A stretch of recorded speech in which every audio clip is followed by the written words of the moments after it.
join Chris Berman.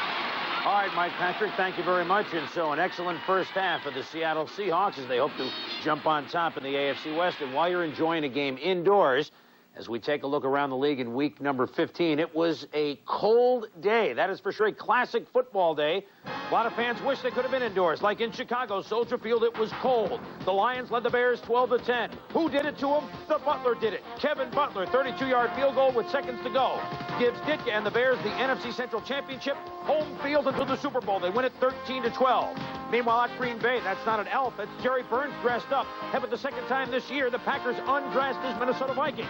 Don Mikowski, Patrick Scott, touchdown Packers. Packers don't have this right quite yet with the Gatorade, but they won all right, 18-6 over the Vikings.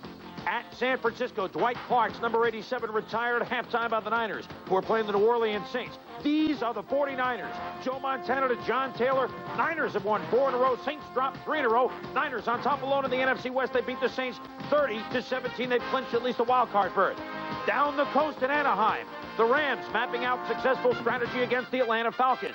Jim Everett threw for 303 yards, including this 28-yard touchdown hookup to Henry Eller. When it was over, the Rams have beat the Falcons for the second time this year, 22-7. They could, with some other possibilities, still win the division. In the House of Pain, Cincinnati, with a 2-game lead in the AFC Central, visited the Oilers. But it was the Oilers that inflicted loads of pain.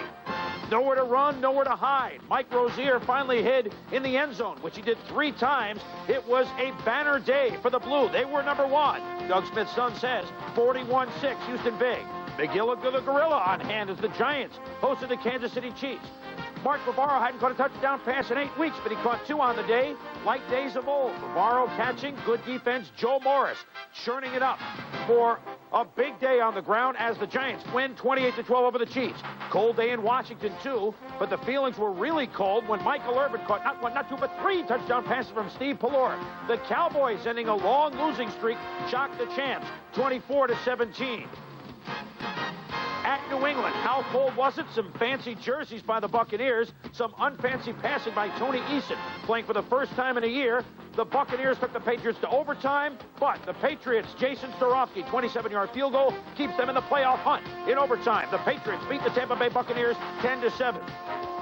The Mark Malone game. Last year as a Steeler, he beat the Chargers. This time as a Charger, he beat his old team, the Steelers.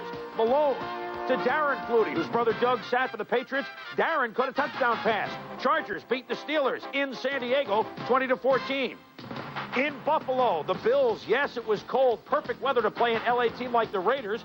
Thurman Thomas was near perfect to a 100-yard day. Ron Fellows, he's not going to get this tackle. Touchdown for Thomas. And Jim Kelly finishes it off with a pass to Butch, shake, rattle, and roll. Ho, ho, ho. The Bills were rolling again because they got a home game 37-21. And the oddity of it all, if the Seahawks win, which it looks like they may do tonight, the Raiders at 7-8 could control their own destiny, or would, because they host the Seahawks next week, and if they win, they could win the West at 8-8. Once Upon a Time in the West, a song by Dire Straits, perfect for this division.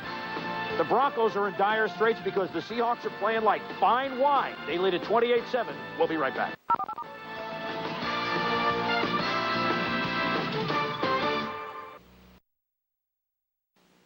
It's Bowl Week on ESPN. The All-American Bowl featuring the Florida Gators against the Fighting Illini. The SeaWorld Holiday Bowl with Heisman Trophy winner Barry Sanders leading Oklahoma State against high-scoring WAC champion Wyoming. And the Mazda Gator Bowl, a showdown between Georgia and Michigan State in the only bowl game on New Year's Day. It's a bowl bonanza, live on ESPN. Today, NFL Charities announced a $15,000 grant to Big Brothers Big Sisters of America, making the total commitment to Big Brothers Big Sisters $130,000.